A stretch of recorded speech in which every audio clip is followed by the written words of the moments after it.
সারাক্ষণ রাখছো, আমি আল্লাহ তোমার সাথে কথা দিলাম। আল্লাহ কথা দিচ্ছেন নবী মুসা আলাইহিস সালামের সাথে। কি আল্লাহ বলছেন, তুমি যদি আমার উপর ভরসা রাখো আমি তোমাকে দুইটা জিনিস দেব। কয়টা? দুইটা জিনিস, দুইটা নিয়ামত।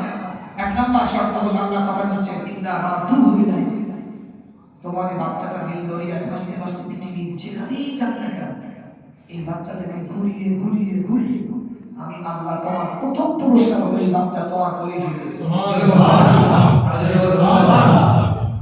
তোমার বাচ্চা তোমার কোলে ফিরিয়ে দেব।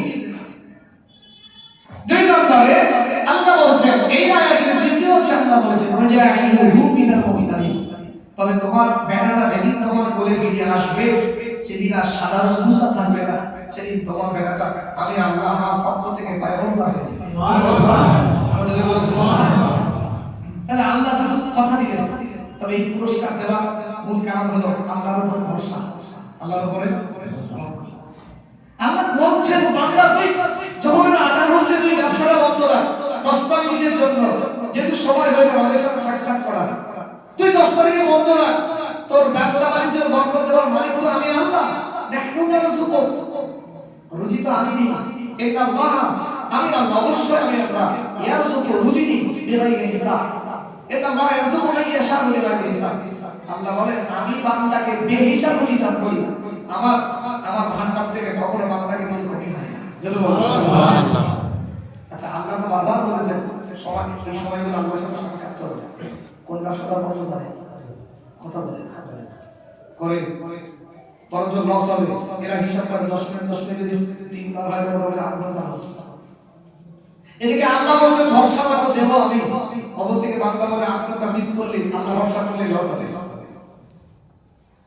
তাহলে ওদিকে মুসা আলাইহিস সালামের মা এত বড় ত্যাগ আল্লাহর উপর ভরসা করে সন্তানকে নির্দয় দিয়ে ভাসাচ্ছেন, পুরস্কার পাচ্ছেন কি? সন্তান ফিরে পাচ্ছেন, সন্তানটা ভবিষ্যতে নবী হবে। এ আল্লাহ কথা দিলেন। আজ আমাদের অবস্থা কি এরকম কেন? এরকম কেন?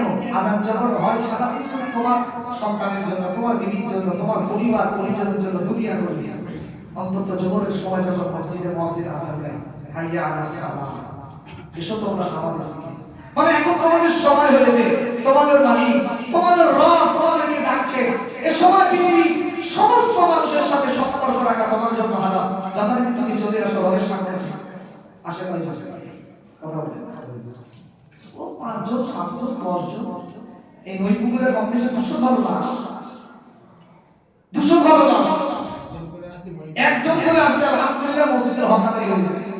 আসে কয়জন? 10 জন। বর্ষা আছে আল্লাহর উপরে কথা বলে না আছে নাই মান কানা লিল্লাহ, যারা আল্লাহ হয় কানা আল্লাহু লাহু, আল্লাহ তো তাদের হয়। তা আমি যদি আল্লাহ না হয় আল্লাহ হবে কথা বলে না। মনে রাখবেন একজন কাফের যেমন হাওয়া বাতাস পাচ্ছে, খাওয়া পাচ্ছে, আমরাও পাচ্ছি, কিন্তু তবে আল্লাহর পক্ষ থেকে পার্সোনাল নিয়ামত পেতে গেলে আমাদেরকে আল্লাহর প্রিয় বান্দা হওয়া লাগবে। সুবহানাল্লাহ। বুঝতে পারলেন? তো মুসা আলাইহিস সালামের মা, এজন্য আমি প্রত্যেককে বলি আল্লাহর উপর ভরসা রাখবেন। আমি যে আপনাদেরকে বলছি যে আনাজ হচ্ছে মসজিদেই আসা লাগে তেমন না, যদি পরিস্থিতি তেমন হয়, যে জায়গাতে ব্যবসা করছে আপনি তো পবিত্র হয়ে গেছেন, একটু ওযু করে 10টা মিনিট ওখানে একটু নামাজে দাঁড়িয়ে যান, নামাজে দাঁড়িয়ে যান। কেন নবীজি বলেছেন সমস্ত নবীদের থেকে আমার আল্লাহ আমাকে 5টা বিষয় এমন দিয়েছে তাগুলো নবীকে দেয়নি। তার ভিতরে একটা যে সারা পৃথিবীর অন্য নবীদের একটা পার্সোনাল জায়গা ছিল, সেখানে নামাজ না পড়লে নামাজ হতো না, পৃথিবী যেখানে যেত সেখানে আসতে হতো। কিন্তু আমার আল্লাহ আমাকে স্পেশাল পাওয়ার দিয়েছে, আমার অনুসারীরা, আমার অনুগামীরা পৃথিবীর যেখানেই সময় হোক, জলে হোক, স্থলে হোক, জি সে যদি আকাশেও হয়, ভ্রমণ অবস্থায় নবীজি বলেন সেই সময় যদি নামাজের সময় হয়, প্লেনে আপনি সেই সময় নামাজ পড়ে দেন, আপনি মাঠে পড়ে দেন, আপনি পানির উপরে পড়ে দেন, যেখানেই নামাজের সময় হবে নামাজ পড়ে দেন, নামাজ আদায় করলে আপনি মসজিদের হুকুম আপনার আদায় হয়ে যায়।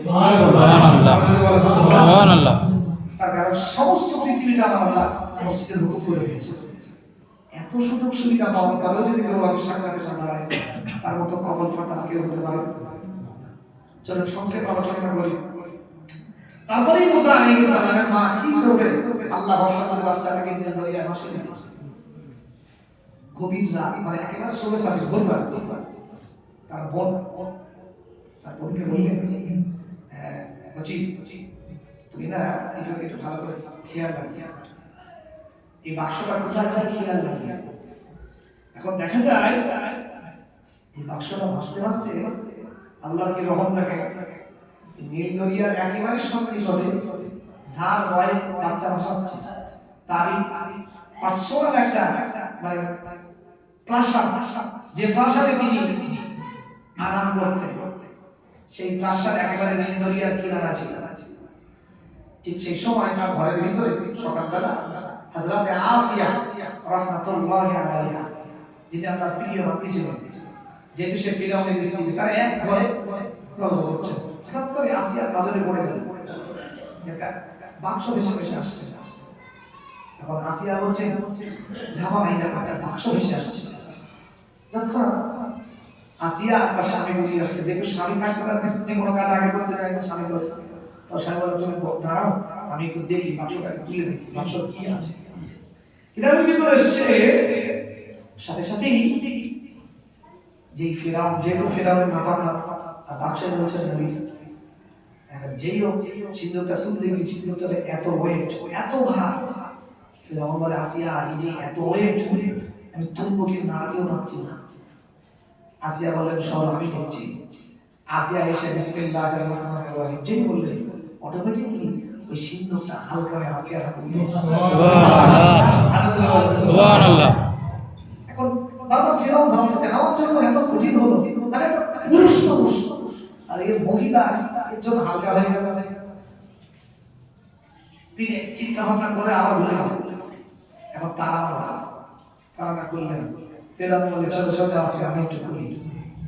ফেরাউন অনেক চেষ্টা করছে, অনেক পাথর দিয়ে আঘাত করছে, তারা বলে না। শুধু আসিয়া কিতাবের ভিতরে এসেছে, আসিয়াকে শুধু বিসমিল্লাহির রহমানির রহিম বলে তারা এর নামে সাথে সাথে আল্লাহর হুকুম তারা করে। সুবহানাল্লাহ। এখন জিন্দটা করার পরে দেখা একটা ফুটফুটে সুন্দর বাচ্চা, খুব সুন্দর বাচ্চা। মজার ব্যাপার হলো ফেরাউন সাথে সাথে বাচ্চাকে দেখে বুঝতে পারল, ওর মনে সন্দেহ হলো, মনে হয় যে বাচ্চাটা আমার শত্রু হবে, মনে হয় এই সেই বাচ্চা, মনে হয় এই সেই বাচ্চা, তার মা আমার ভয়ে এই বাচ্চাটাকে ভাসিয়ে দিয়েছে। এই দেখো হ্যাঁ আসলে সে যে বাচ্চাটা আমার শত্রু হবে তার মা ভাসিয়ে সেই বাচ্চাগুলি গুলো আমার কাছে দিয়েছে, ওকে হত্যা করো, ওর বাচ্চাটাকে হত্যা করো। আল্লাহ পাকের কোরআন সূরা তাহার ভিতরে 12 নম্বর 16 পৃষ্ঠা নম্বর 13 আল্লাহ বলছেন ওয়া আলকাইতু আলাইকা মাহাব্বাতান মিন্নি, আমি মুসার চেহারার ভিতরে এমন একটা আকর্ষণ, এমন একটা মায়া ভালোবাসা তার চেহারায় দিয়েছে, মুসার দিকে যে তাকায়, যে একটা নেক নজরে তাকায়, সে মুসার প্রেমে পাগল হয়ে যায়। সুবহানাল্লাহ সুবহানাল্লাহ। যেহেতু আসিয়া ছিলেন নেককারী বান্দি আর মুসা আলাইহিস সালামের চেহারা থেকে যেই তাকিয়েছে, সাথে সাথে আসিয়ার ভিতরে মায়া মহব্বত ভালোবাসা একটা অন্তরটা পুরো ভরে গিয়েছে। সাথে সাথে আসিয়া বলে এরকম আমার স্বামী এরকম চিন্তা ভাবনা করেন না, আপনি তো খারাপ চিন্তা করছেন, আমি চিন্তা করছি কি জানেন, আমি আসি আমার কোনো বাচ্চা নেই, মনে হয় এই বাচ্চাটা আল্লাহর পক্ষ থেকে এসেছে, আমি যে এতদিন ধরে নিঃসন্তান আছি আজকে নিঃসন্তানটা আমার আল্লাহ বুঝিয়ে দিলেন। সুবহানাল্লাহ সুবহানাল্লাহ। তারপরে কিতাবের ভিতরে এসেছে বাচ্চাটাকে যখনই কোলে দিলেন, কোলে নেওয়ার পরেই আমার আল্লাহ বলছে যে সেই সময় আসিয়া কোলে নেওয়ার পরে তিনি বললেন কুররাতু আইনি বি বানানি, যেই বাচ্চাটা আমার চোখ জুড়িয়ে দিল। তো তখন ফিরাউনকেও বলতেন আসিয়া যে তুমিও বলো যে আমার চোখটা জুড়ে গেল। তখন সে বললেন যে আমার না তোমার চোখ জোড়া। কিতাবের ভিতরে এসেছে তাফসীরের ভিতরে, যদিও সেদিন আসিয়ার কথায় ফিরাউন বলতো যে হ্যাঁ তোমার সাথে সাথে আমার ওই বাচ্চাটা চোখ জুড়িয়ে গেল দেখে, হয়তো সেদিন এই কথার কারণে আল্লাহ তাকে হিদায়াত দিয়ে থাকে, কিন্তু সেদিনও সে বলল যে আমার চোখ জোড়ানো দরকার তোমারটা হোক। এখন মজার ব্যাপার হলো বাচ্চাটা করে দেওয়ার পরে ছোট বাচ্চা তার তো ক্ষুধার প্রয়োজন, খারাপ প্রয়োজন না।